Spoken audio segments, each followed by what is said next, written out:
simple equilibria and acid-base reactions.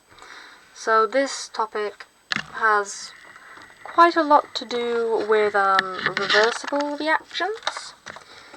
So many reactions studied in the laboratory appear to go to completion, so the reaction between magnesium hydroxide acid will continue until one of the reactants is used up. But there are reactions where it doesn't go to completion and instead will establish an equilibrium. This is where a reversible reaction, which is a reaction that can go both forward and backwards, reaches a point where the amount of reactants and products stays the same. As products start to form, they will react to form the reactants, and after a while, a dynamic equilibrium will be established where the rate of the forward reaction equals the rate of the reverse reaction. When a reaction has reached dynamic equilibrium, there is no further change in the amounts or concentrations of reactants and products, but the reaction is still continuing.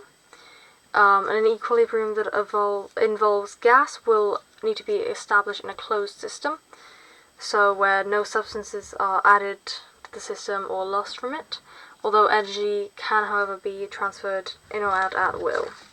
So to show a dynamic equilibrium, you do a double-sided arrow, which is not very well shown there, but it's just like that. At the beginning of the reaction, the concentrations of A and B are at their maximum. This means that the rate of reaction was at its fastest.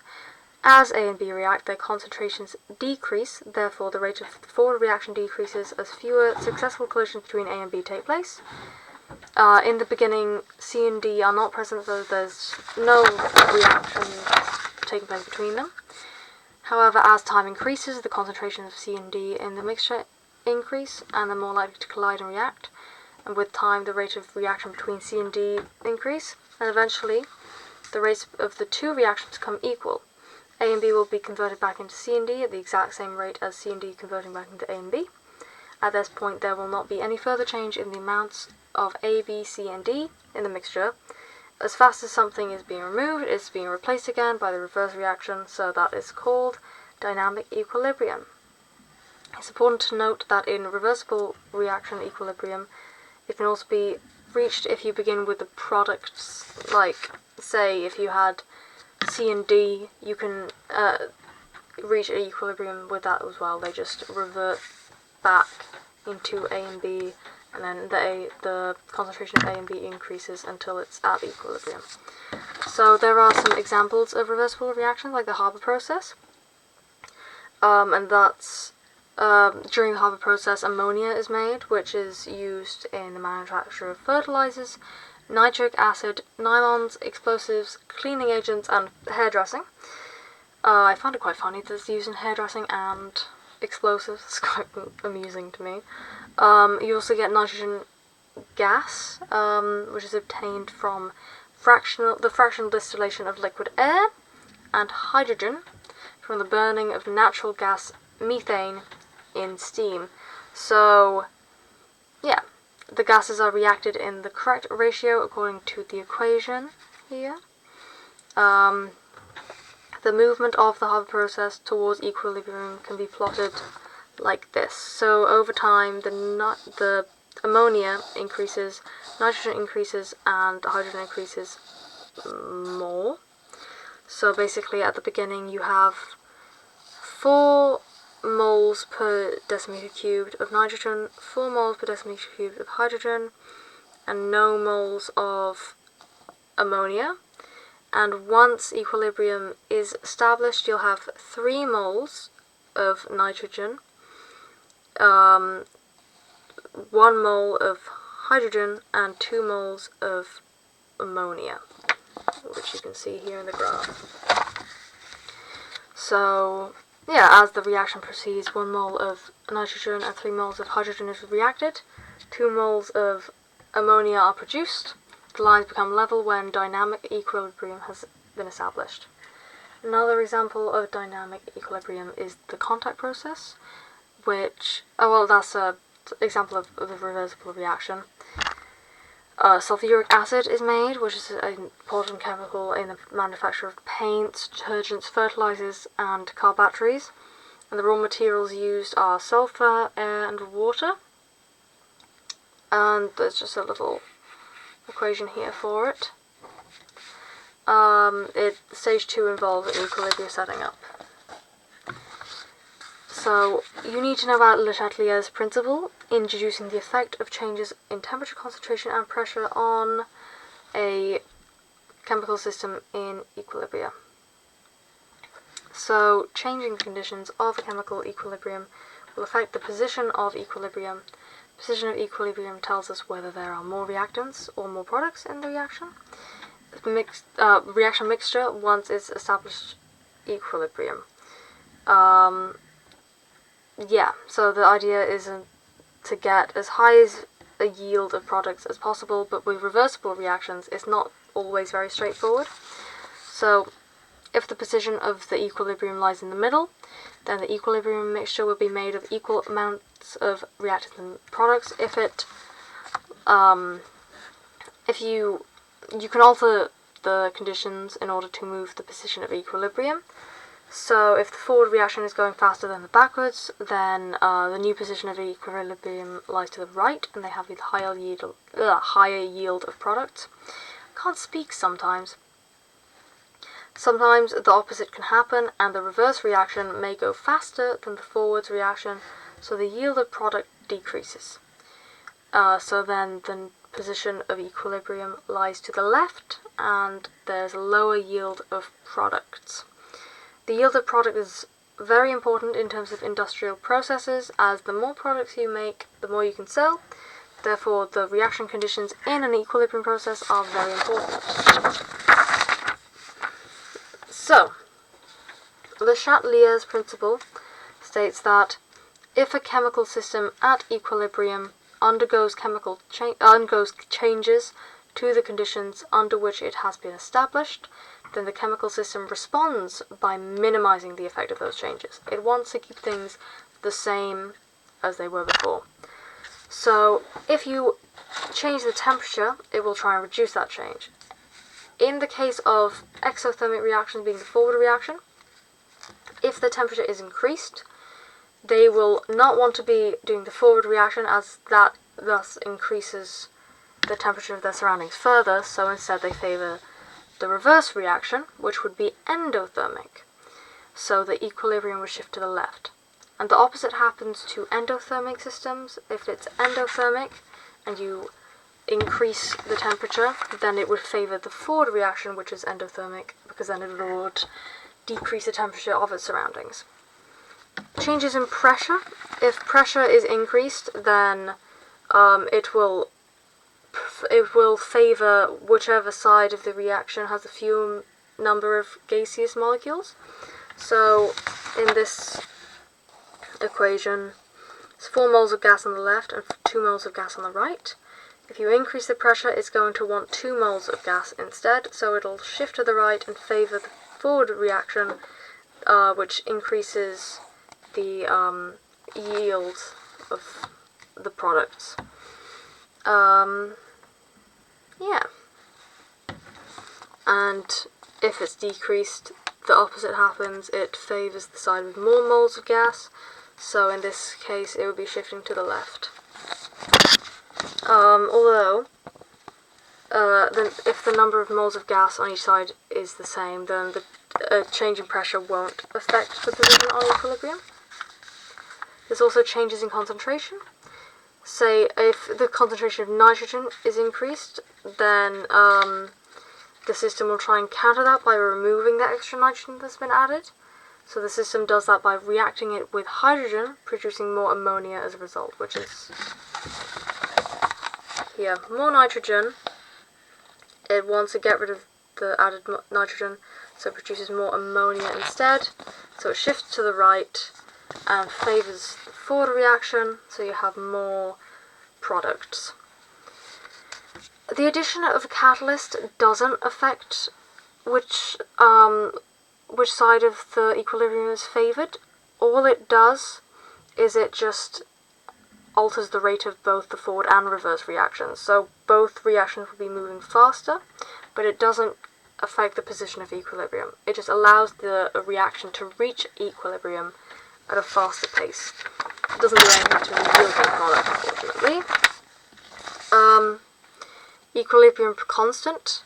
While Le Chatelier's principle allows you to establish what happens to the position of equilibrium when conditions are changed, it doesn't allow you to work out the amounts of each reactant and product. To do this, you need to use an equilibrium constant. So if you allow a reaction to reach equilibrium and measure the equilibrium concentrations of everything, you can combine these concentrations into an expression known as the equilibrium constant Kc. The equilibrium constant always has the same value, irrespective of the amounts or concentrations of A, B, C, and D you started with. It also is unaffected by change in pressure or whether or not you're using a catalyst. For the reversible reaction, the equilibrium constant for the reaction is expressed as this. So you put your C and D are the products, A and B are the reactants, and you put the product on the top. The lowercase c and d represents the moles of each of the reactants. So, say if I'll get an example, I'll use the example on the other page. If you have nitrogen, hydrogen making ammonia,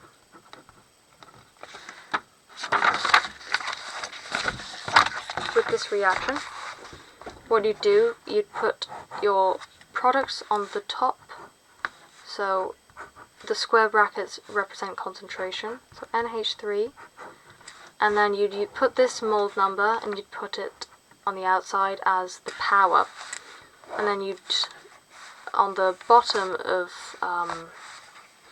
the equation, you'd have your nitrogen and your hydrogen, because they're the reactants. So you put N2 there, and then you'd put H2 there, and because there's 3 moles of hydrogen, then you put a 3 outside of the square brackets, so it's to the power of 3. So, yeah, they give you another example here. These products are on the top, the reactants are on the bottom. They don't actually have any mole numbers for this, so there's no powers, but yeah. As long as you keep the temperature the same, the Kc value will always remain the same. Any species that are solids are not included in the expression, as the concentration of a solid will not change and therefore will not affect the position of equilibrium. The units will also change depending on the expression. So, if you have the units moles per decimeter cubed, and your equation was, say, copper with, I'm going to move this back a bit, it's a bit close for comfort. Copper with chlorine, and then there's copper chloride. So for the Kc expression of this reaction, you'd put your, I'm forgetting words now. You would put the products on the top, and there's no mole number, so it's just to the power of 1, which you don't need to put that down. You put your reactants on the bottom, no mole number for copper, however there is a mole number for chlorine, chloride in this case I suppose, because it's an ionic equation, so you do it to the power of 4, because there's 4 moles. So what you do to work out the units, you take your expression, and then you replace each of what's inside of these brackets with that. So copper, and then chlorine, 3 moles per dm cubed, moles per dm cubed. This is a bit of a annoying one, that's to the power of 4.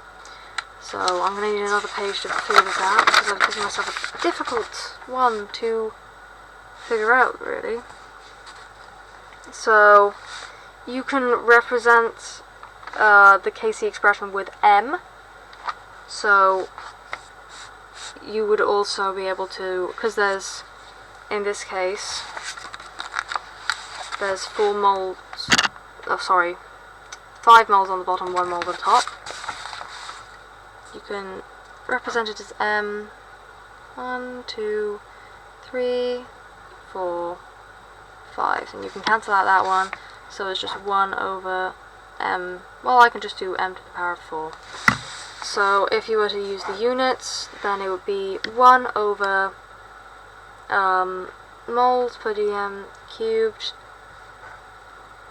to the power of 4, which would just be 1 over moles to the power of 4 dm to the power of minus 12, because you just multiply the minus 3 with the 4, and in this it just multiplies. That would be moles to the power of 1, and you just multiply. You multiply, if a power is to the power of something else, then you just multiply them together. So the power of 1 would be multiplied with 4, power of minus 3 would be multiplied with 4, so it would just be moles to the power of 4, decimeters to the power of minus 12, and that would be your units. Sometimes they do cancel out if you get an expression that has equal moles on the top and the bottom. So then you just say, if they ask for the units, you just specify there are no units.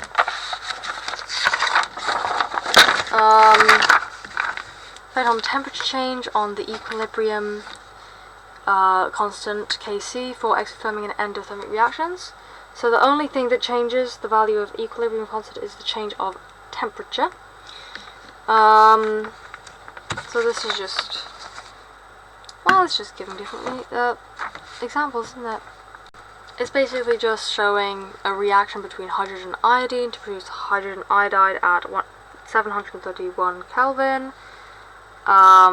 Experiments 1 to 4, the sealed reaction vessel contains gaseous hydrogen and iodine initially, and after a time, I thought A was representing a number we didn't know, but it is just after a time, the mixture in the flask remains unchanged and equilibrium is achieved.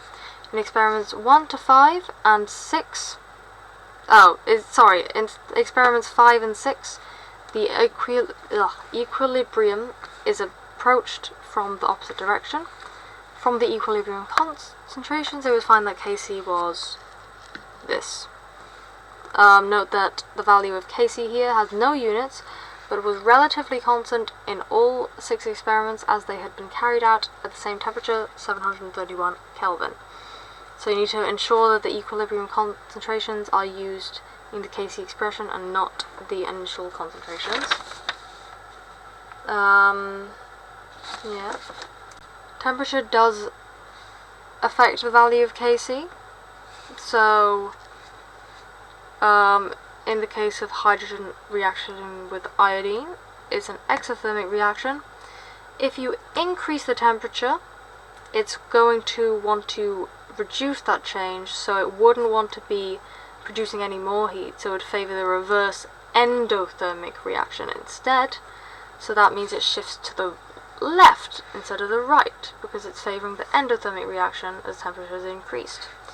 So as it's shifting to the left, then because on the left hand side it is the reactants, and in your Kc expressions the reactants go at the bottom, if that number increases, so if it were before you changed the temperature, it was, say, 2 over 4, that would have a Kc number of a half. If you were to increase the temperature and it shifts to the left and it makes more reactants, then it would, the reactants go on the bottom, so you'd had 8 over 1. So that would mean the Kc value has decreased from half to 1/8. So in exothermic reactions, as temperature increases, the Kc value falls. This is typical, any forward reaction is exothermic, this is what happens. Increasing the temperature decreases the value of the equilibrium constant. If the forward reaction is endothermic, the opposite happens. So if you increase the temperature, it will favor the forward reaction, it will shift to the right, the above number will be higher, and therefore the Kc value will increase. So in general, I'm speaking in an ooh voice now, I don't want to be. Equilibria. It is a W. Never mind. Equilibria, in which the forward reaction is exothermic, have equilibrium constants that decrease as temperature increases. This is because the equilibrium has shifted to the left, which decreases the product. Therefore, a small Kc value, a value less than 1, indicates that position of equilibrium lies to the left, and there are therefore more reactants than products. Equilibria, in which the forward reaction is endothermic, have equilibrium constants that increase as temperature increases, because the equilibrium has shifted to the right, which increases the products. Therefore, a large Kc value indicates that the position of equilibrium lies to the right, and therefore more products are there than reactants. So you also need to know that acids are donors of hydrogens, and bases are acceptors of hydrogen ions. H plus ions, because hydrogen only has, hydrogen has no neutrons, just an electron and a proton. If it is a H plus ion, that means it's only a proton there, because the electron has been removed. So you can just call acids donors of protons and bases acceptors of protons, because that is what a H cation, the hydrogen cation is. But you can just put H plus if you want to. So in 1923, Dane Johannes Bronsted and Briton Thomas Lowry published a new theory of acids and bases, which defined acids as proton donors and a base as proton acceptors. In the forward reaction, so there's acid, base plus hydrogen ion. In the forward reaction, the acid gives up a protein, and in the reverse reaction, the base accepts the proton, and in the reverse reaction, the base accepts the proton. When a pure acid is placed in water, it will dissociate. So you have hydrogen and any anion and water, you'll get a anion on its own and H3O plus, which is a hydroxonium ion, but I don't think you need to know that.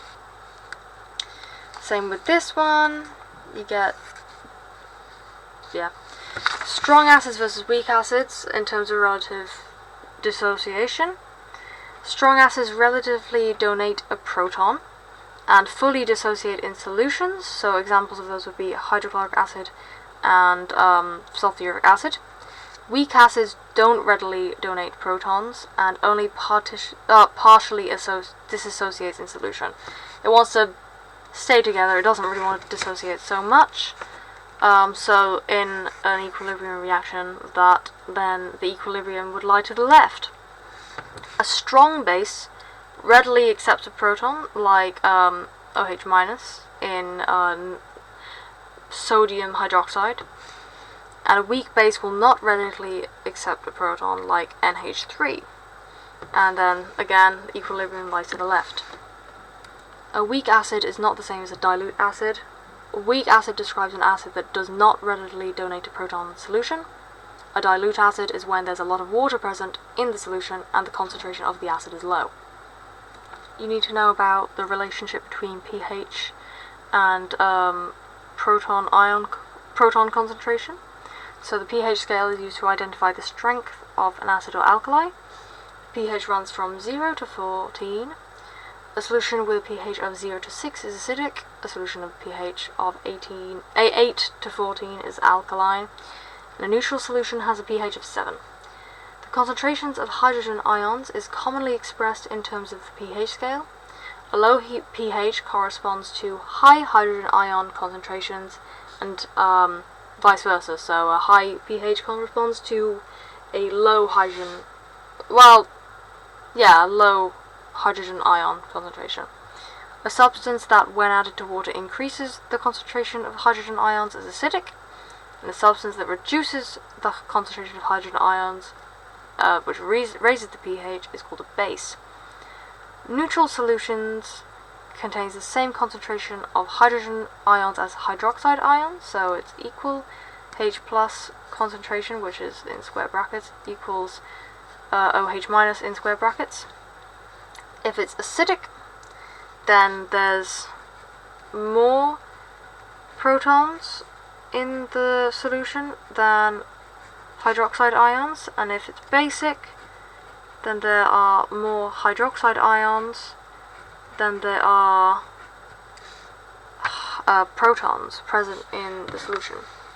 So pH can be defined as pH equals minus log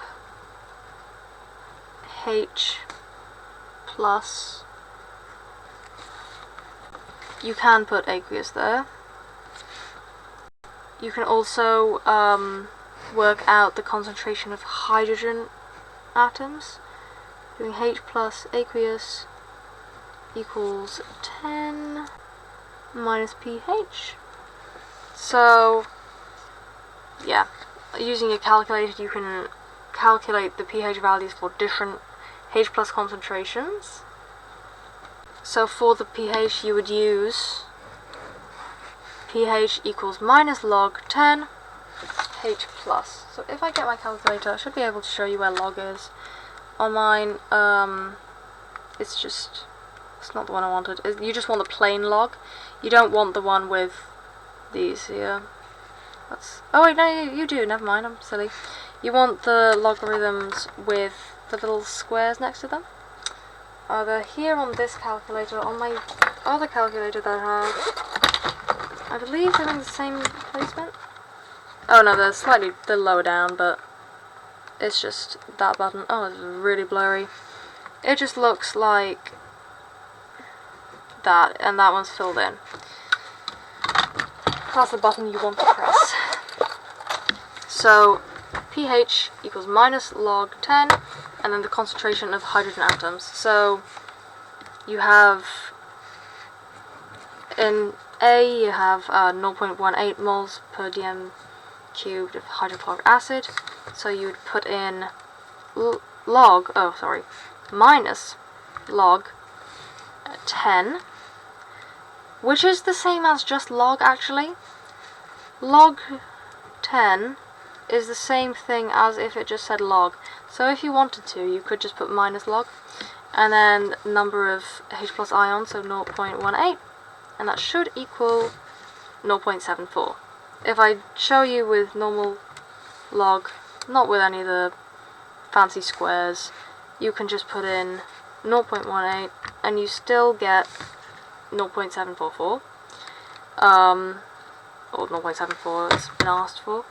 So you don't actually need to use, you can use either button because it's log 10, which just log represents, it's just a silent log 10.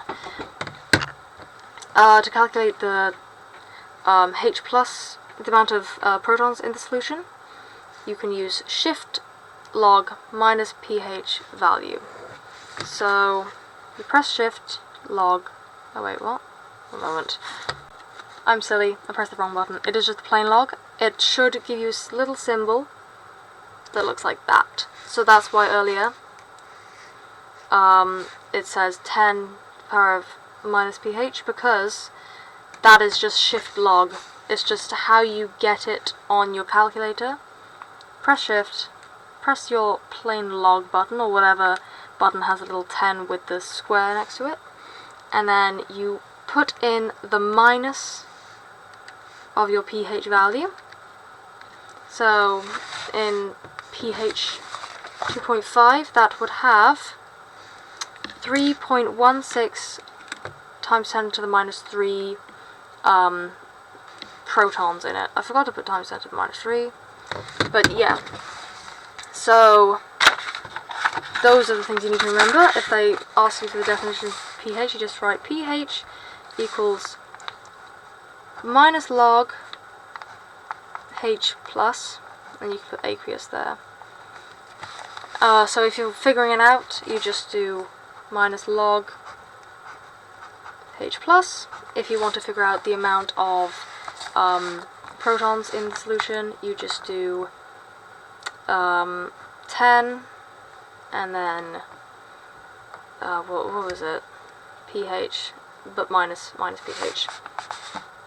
But that, to get that on your calculator, you would do shift log and then to the power of minus pH. That's just how it looks, and that's just how you do it. Acid-base titrations, you just need to know acids and base make water and salt. Metal carbonates and acids make salt, water, and carbon dioxide. Base is a term used to describe a substance that reacts with an acid to form a salt plus water only in a neutralization reaction. A base can be insoluble, such as metal oxide, or soluble, such as metal hydroxide. All an alkali is just a base that is soluble. So you just need to be able to write balanced chemical equations for acid-base titrations. And there are 4 specified practicals that you need to do, which are preparation of soluble salts by titration, standardization of acid solution, back titration, and double titration. These usually include a lot of chemical equations. So in titration technique, during a titration, a pipette and burette are used. They are very accurate measuring apparatus, and you will need to take care to ensure you are as accurate as possible in your technique. All glassware will need to be carefully washed with distilled water. The measuring apparatus, such as the pipettes and burettes, will then need to be washed out with a small volume of the solution which it is to contain, so that the concentration of solutions won't be diluted. When using a pipette and burette to measure accurate volumes of solutions, to ensure they are held vertically, and at the bottom of the meniscus, which is this little thing, is eye level, level with the graduation mark, and then red at eye level. So the graduation mark would just be the number mark. You need to make sure the bottom of the meniscus of the liquid is equal to that. Upon emptying a pipette, carefully touch the tip of the pipette on the surface of the solution that is inside the conical flask. Before filling the burette, ensure the top is closed, horizontal. Use a funnel to add the solution and run out some of the solution so that the bottom of the burette is full. Before beginning a titration, ensure both the pipette and burette are free from air bubbles, and ensure the funnel is removed from the top of the burette. When adding the solution from the burette, ensure the conical flask is swilled, and near the end point, add the solution dropwise. So you just let the solution pour in, and when it's near the end point, you just add it drop by drop. Wash down the walls of the conical flask and tip the burette using down the walls of the conical flask and the tip of the burette using distilled water. Perform a rough titration first to find the approximate volume of the solution required to reach the endpoint. Continue to carry out titrations accurately until at least 2 readings are co-coordinate, which means roughly within 0.25 centimeters squared of each other, and then you can make a mean, calculate a mean. And I believe a standard solution, also you need to know about, is a solution of known concentration. It's prepared using a primary standard, sodium carbonate and potassium hydrogen phthalate are examples of primary standards, as their exact concentrations can be obtained by simple calculation. Properties of primary standard are high purity, stability, low hygroscopity, which to minimize weight changes due to humidity, high solubility, high MR, non-toxicity, readily available and cheap. Back titrations are used when it's not possible to use standard titration methods due to problems with endpoint determination or the base being insoluble. In a back titration, a known excess of one reagent A reacts with an unknown amount of reagent B. At the end of the reaction, the amount of reagent A that remains is found by titration. A simple calculation gives the amount of reagent A that has been used and the amount of reagent B that has been reacted. So those are the little things you need to be able to calculate. That's the topic. It's a lot of maths, so I would just recommend doing lots of example questions, past paper questions, so you can not only understand the theory, but be able to apply your knowledge. Yeah.